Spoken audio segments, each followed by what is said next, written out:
आज हम सीक्वेंस में upper bound, lower bound, bounded sequence, unbounded sequence, supremum और इन्फीमम ऑफ एनी सीक्वेंस के बारे में पढ़ेंगे। तो वन बाय वन इनकी डेफिनेशन समझ लेते हैं कि इनका मीनिंग क्या होता है और ये कैसे निकाले जाते हैं।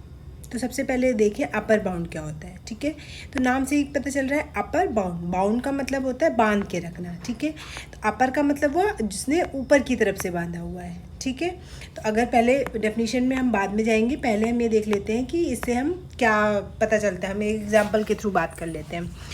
सीक्वेंस की बात हो रही है, किसी भी सीक्वेंस का जो अपर बाउंड है। तो हमने सीक्वेंस की डेफिनेशन पढ़ी थी। सीक्वेंस होता क्या है? बेसिकली सीक्वेंस एक मैपिंग होती है जिसमें, और आपके बुक में रियल सीक्वेंस के बारे में, यानी कि जो आपका ये कोडोमेन होगा तो वो आपका रियल नंबर ही होने वाला है, रियल नंबर का सेट ही होगा। और आगे तो नेचुरल नंबर्स का सेट होता ही है क्योंकि ये सीक्वेंस है। ओके, अब रियल नंबर में तो बहुत सारे नंबर्स आते हैं। ठीक है, लेकिन इन सीक्वेंस, हर सीक्वेंस के हिसाब से आपकी रेंज अलग अलग बनती है। ठीक है, रेंज क्या होती है वो भी ऑलरेडी हम डिस्कस कर चुके हैं। तो इस वीडियो को देखने से पहले आप जो प्रीवियस हमने 2 वीडियोस अपलोड किए हुए हैं, आप पहले उनको जाकर देखिएगा। तो उससे आपको ये जो कंसेप्ट है वो ज़्यादा अच्छे से समझ में आएगा। तो इस कोडोमेन में से एक पर्टिकुलर सेट होगा जो कि आपका रेंज बनेगा। ठीक है, अब रेंज के लिए चूंकि ये रियल नंबर है तो आपको पता है रियल नंबर को अगर मैं ग्राफिकली या पिक्चर की फॉर्म में दिखाना चाहूँ तो रियल नंबर को एक लाइन के थ्रू दिखाया जाता है, जिसमें ये 0 होता है, ये 1, ये 2, ये 3, ये 4। इसी तरीके से आपके यहाँ पे नेगेटिव वाला पोर्शन बनेगा, माइनस का 4। इनके बीच में भी रेशनल इरेशनल सारे ही नंबर आ रहे होंगे, तो ये सब के सब रियल नंबर्स को डिनोट करते हैं। अब इन्हीं में से कुछ पोर्शन आपका रेंज बन जाएगा। ओके, अब अगर अपर बाउंड का मतलब है इस रेंज में से, मान लीजिए आप यहाँ पे डिस्ट्रीब्यूट कर लेते हैं। मैं यहाँ पे पॉइंट्स को जो है वो डॉट से डिनोट कर देती हूँ। ठीक है, तो मान लीजिए आपके जो रियल नंबर्स है, मतलब उस सीक्वेंस के हिसाब से जो आपके रेंज में नंबर पढ़ रहे हैं वो उनको मैं डॉट डॉट से नोट कर रही हूँ। यहाँ पढ़ा, यहाँ पढ़ा, यहाँ यहाँ यहाँ, इस टाइप से पढ़ रहे हैं। ठीक है, सारे नंबर क्योंकि बहुत सारे हर टर्म्स पढ़ेंगे तो ये इस हिसाब से आपकी रेंज बन गई। ठीक है, ये आपकी रेंज हो गई किसी भी सीक्वेंस की। तो अब इसमें क्या होगा? अब इसमें आपको बताना है अपर बाउंड। अपर बाउंड का मतलब होता है अपर बाउंड, यानी कि जो ऐसा नंबर जिसने अपर या ऊपर की तरफ से संख्याओं को बाउंड किया हो। यानी कि जैसे ये संख्या है तो आपको पता है ये इंक्रीजिंग ऑर्डर होता है नंबर्स का, ये डिक्रीजिंग, इधर की तरफ को डिक्रीज होते हैं नंबर। तो अगर मैं इधर की बात करूँ तो यहाँ पे लास्ट नंबर यहाँ पे दिखाई दे रहा है। ठीक है, तो अब इसके बाद के रियल नंबर में तो अभी भी नंबर्स तो बहुत सारे बचे हुए हैं। तो अब अगर ये जो पॉइंट है, ये आखिरी पॉइंट है इधर की तरफ में, इसके बाद इधर की टाइप में तो कोई भी पॉइंट नहीं बच रहा है। तो यानी कि इस नंबर को, यानी ये खुद भी और इसके अलावा भी जितने भी नंबर इसकी राइट साइड में होंगे वो इससे बड़े ही होंगे। ठीक है, और ये सारे के सारे ही नंबर क्या कहलाएंगे? इस सीक्वेंस का अपर बाउंड कहलाएंगे। ठीक है, ये सारे ही नंबर्स इस सीक्वेंस के अपर बाउंड कहलाएंगे। क्लियर हो गया? पिक्चर के हिसाब से समझ में आ गया। एग्जाम्पल देख लेते हैं। आपने देख लिया सिंपल 1/n का एग्जाम्पल ले लेते हैं। ठीक है, अब इस 1/n में क्या होगा? आप इसके सीक्वेंस के टर्म्स लिखिए, क्या क्या बनेंगे। n = 1 लगाएंगे तो 1, 2 लगाएंगे तो 1/2, 3 लगाएंगे तो 1/3, 1/4, 1/5, डॉट डॉट डॉट, आगे कहीं 1/100, सो ऑन, ऐसे करके आएगा।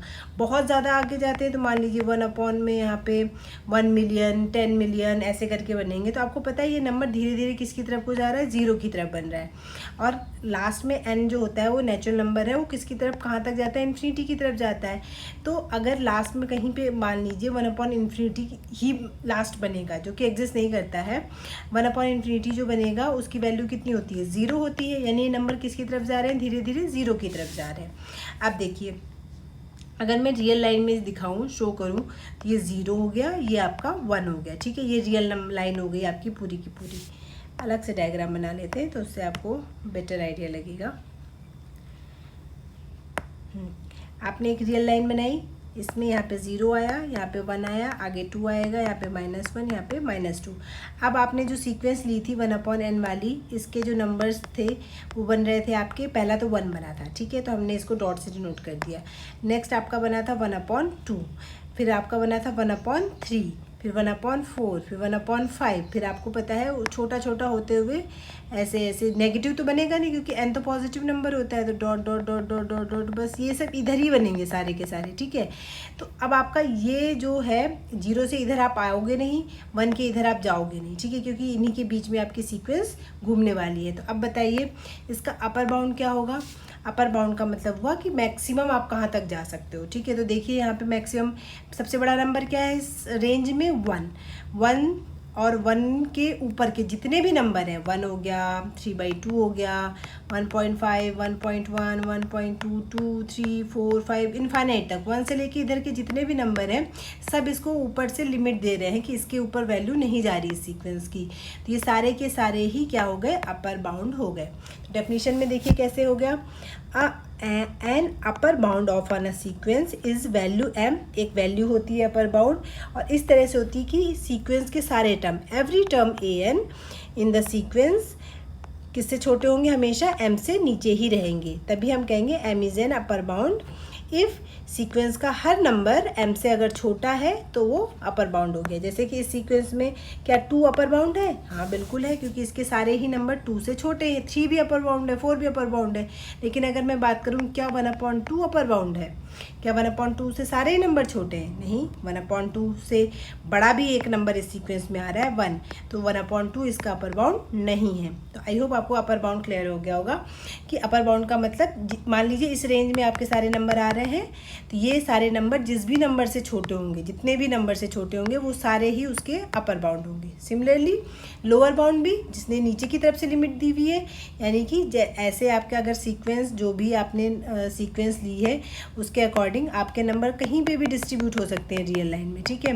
लेकिन जो भी डिस्ट्रीब्यूशन हुआ है, अगर मान लीजिए इतने में हुआ है, तो इसमें ये जो नंबर है, अगर मैं यहाँ पे काउंट करूँ तो ये जो नंबर है अगर वो लोअर यानी कि नीचे की तरफ से जो सबसे छोटा नंबर है, यानी कि नीचे क्या कहाँ पे बाउंड्री बनेगी इसकी, मैक्सिमम आप यहाँ तक ही जा रहे हो इसमें, तो इस वजह से ये वाला जो पोर्शन हो गया यहाँ वाला नंबर और इसके नीचे जितने भी नंबर हैं ये सब इसके क्या हो गए, लोअर बाउंड, क्योंकि इसको नीचे की तरफ से बाउंड कर रहे हैं, ठीक है। तो जैसे अभी पिछला वाला ही एग्जाम्पल लिया गया, तो पिछले वाले एग्जाम्पल में क्या था, मैक्सिमम क्या बन रहा था आपका 1, फिर 1/2 और 0, इसके बीच में ही सारे नंबर दिख रहे थे, 0 से 1 के बीच में।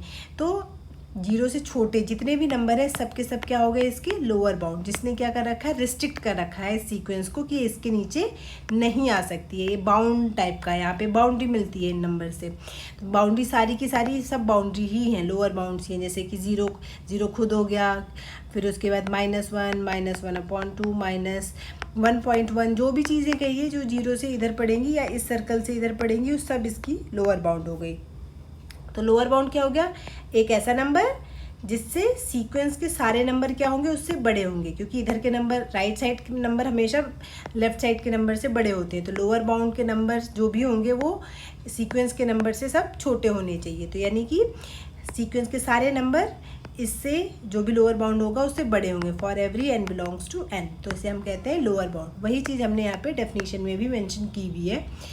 तो अब नेक्स्ट बढ़ते हैं बाउंडेड सीक्वेंस से। बाउंडेड का मतलब क्या हुआ, बाउंडेड का मतलब हुआ एक ऐसी सीक्वेंस जिसमें लोअर बाउंड भी होना चाहिए और अपर बाउंड भी होना चाहिए, ठीक है। दो नंबर्स के बीच के अगर टर्म्स हैं तो ये सीक्वेंस ऐसी लो बाउंडेड सीक्वेंस कहलाती है। जैसे कि एग्जांपल देख लें इसमें, अगर हमने बात करी -n की, ठीक है, ये भी एक सीक्वेंस है। अब n की जगह मैं 1 2 3 लगाऊंगी तो -1 -2 -3 -4 डॉट डॉट डॉट इनफाइनाइट तक जाएगा, क्योंकि n जो है वो आपका नेचुरल नंबर्स का सेट है। तो इसकी रेंज क्या बन रही है, रियल लाइन में देखिए, ये बना 0, फिर बना -1, फिर -2, फिर -3 dot dot dot dot dot. Sequence के नंबर कौन है, ये भी ये सीक्वेंस में एग्जिस्ट करता है, ये इधर तक तो पूरा ही, इधर जो है पूरा के पूरे ही नंबर क्या है आपके सीक्वेंस के नंबर हो गए। तो अब बताइए क्या इसमें लोअर बाउंड एग्जिस्ट कर रहा है, नहीं कर रहा है, क्योंकि लोअर बाउंड आपको नहीं पता ये सीक्वेंस कहाँ पे ख़त्म होगी, माइनस इनफाइनाइट तक जाएगी। तो ये तो आखिरी पॉइंट तो यही होता है, इससे भी छोटा कोई पॉइंट होता ही नहीं है। तो इसका जो है वो लोअर बाउंड एग्जिस्ट नहीं करता, लोअर बाउंड एग्जिस्ट नहीं करेगा इसका, लेकिन अपर बाउंड एग्जिस्ट करेगा। अपर बाउंड देखिए, इससे ऊपर तो बहुत सारे नंबर हैं जिसके नंबर इससे छोटे हैं, सबके सब 0 हो गया, 1.1, 0.1, 0.2, सारे के सारे नंबर ही इस सीक्वेंस के लिए अपर बाउंड्री का काम कर रहे हैं, तो ये सब अपर बाउंड हो गए। तो ये सीक्वेंस बाउंडेड सीक्वेंस नहीं है, क्योंकि बाउंडेड सीक्वेंस के लिए आपको lower bound as well as upper bound की आवश्यकता होती है। इसी तरीके से अगर मैंने एक और दूसरा अगर मैं एग्जांपल ले लेती हूँ, जो कि एग्जांपल ले लेते हैं हम n का, ठीक है, या फिर आप 2 की पावर n ले लीजिए, कुछ भी ले लीजिए, ठीक है। मान लीजिए आपने ले लिया 2n का, ठीक है, 2n नंबर ले लिया। अब इसकी सीक्वेंस क्या बनेगी, 1 लगाएंगे तो 2, 4, 6, 8 dot dot dot dot dot, यानी सारे इवन नंबर। अब चूंकि n ख़त्म नहीं होता तो इवन नंबर भी बढ़ते जाएंगे, तो ये एक ना ख़त्म होने वाली सीक्वेंस बन गई। तो इसमें अगर मैं रियल लाइन में डिनोट करूँगी तो ये क्या बन गया, 2, 4, 6, 8 dot dot dot dot so on. और अगर मैं बाउंड्री खींचूंगी तो 2 से छोटा नंबर तो नहीं आ रहा, पर बड़ा। आप ये पूछें कि इसका अपर बाउंड क्या होगा, यानी कि सबसे राइट में कौन सा नंबर है इसके जो इस सीक्वेंस में नहीं पड़ रहा, कोई भी नहीं, इनफाइनाइट तक जाएगा ये, यानी कि पूरी लेफ्ट वाली लाइन सब इसी के सीक्वेंस के अंडर में ही आती है। तो इस सीक्वेंस का अपर बाउंड एग्जिस्ट नहीं करता, लेकिन 2 से इधर वाले जितने भी नंबर हैं वो सब इसके क्या होंगे, लोअर बाउंड होंगे। तो चूंकि इस सीक्वेंस का अपर बाउंड एग्जिस्ट नहीं करता, तो इस वजह से ये सीक्वेंस बाउंडेड सीक्वेंस भी नहीं है। अब बात कर लेते हैं बाउंडेड सीक्वेंस की क्या होता है। बाउंडेड सीक्वेंस का एग्जाम्पल की अगर हम बात करें तो क्या होगा, बाउंडेड सीक्वेंस का मतलब हुआ कि जिसका अपर बाउंड लोअर बाउंड दोनों आएगा। मान लीजिए मैंने ले लिया यहाँ पे -1 की power n, -1 raise to the power n। अब इसका देखिए, इसमें सीक्वेंस कैसे बनेगी, 1 रखेंगे, -1, -1, 1, -1 सो ऑन। तो इसका जो लिमिट है वो क्या आएगा, या तो 1 बन रहा है या तो -1 बन रहा है। तो इसको अगर मैं नंबर्स को ऐसे दिखाऊं तो यानी कि ये और ये बस यही 2 आ रहे हैं नंबर, तो यानी कि इसका मैं सर्कल खींचूं तो इतना हो गया। अब अगर मैं इसकी बात करूं, क्या इसका अपर बाउंड क्या होगा, अपर बाउंड इसका 1 भी है, 1 से ऊपर के जितने भी नंबर है सब इसके अपर बाउंड है, -1 से छोटे जितने भी नंबर है सब इसके लोअर बाउंड है। तो इसकी दोनों टाइप बाउंड्री बन रही है, तो ये एक बाउंडेड सीक्वेंस हो गई आपकी। क्लियर हो गया, ठीक है। इसी तरह बहुत सारे एग्जाम्पल आप अपनी बुक्स में देखेंगे तो आपको बहुत एग्जाम्पल मिल जाएंगे। जैसे कि अभी हमने 1/n वाला देखा था, 1/n में हम देख रहे थे 0 और 1 के बीच के सारे नंबर मिलते हैं, यानी 1 अपर बाउंड हो गया, 0 लोअर बाउंड हो गया, तो ये भी एक कैसी सीक्वेंस हो गई, बाउंडेड सीक्वेंस हो गई। इसी तरीके से नेक्स्ट आती है आपकी, जिसे हम कहते हैं अनबाउंडेड सीक्वेंस। क्या होती है अनबाउंडेड का मतलब, या तो लोअर बाउंड ना हो या तो उसका अपर बाउंड ना हो, ठीक है, दोनों में से एक बाउंड नहीं है तो वो अनबाउंडेड हो गई। जैसे हमने पिछले एग्जांपल देखा -n, इसका जो है वो अपर बाउंड एग्जिस्ट करता है बट लोअर बाउंड एग्जिस्ट नहीं करता, तो ये कैसी सीक्वेंस हो गई आपकी, अनबाउंडेड। n ये भी अनबाउंडेड सीक्वेंस हो गई। और एग्जांपल देखें 2 की पावर n, ये भी अनबाउंडेड सीक्वेंस है, 2n ये भी अनबाउंडेड सीक्वेंस है। तो जिसमें दोनों बाउंड एग्जिस्ट करते हैं वो आपका बाउंडेड हो गई, जिसमें दोनों में से एक भी बाउंड मिसिंग है तो उसे हम अनबाउंडेड सीक्वेंस कहते हैं, ठीक है। अब जो लास्ट हमने इसमें 2 चीज़ और लिखी हुई थी कि सुप्रीमम और इन्फीमम के बारे में पढ़ेंगे, वो थोड़ा लॉन्ग वीडियो हो जाएगी, तो इस वजह से हम उसको नेक्स्ट वीडियो में इसको एक्सप्लेन करेंगे, ओके। अब आपको आई होप ये एग्जांपल समझ में आए होंगे। आप बुक से बहुत सारे एग्जांपल्स को ट्राई कर सकते हैं, उनका लोअर बाउंड अपर बाउंड, और ये गेस करिए कि वो बाउंडेड है या नहीं है, ओके। बाकी हम नेक्स्ट वीडियो में पढ़ेंगे।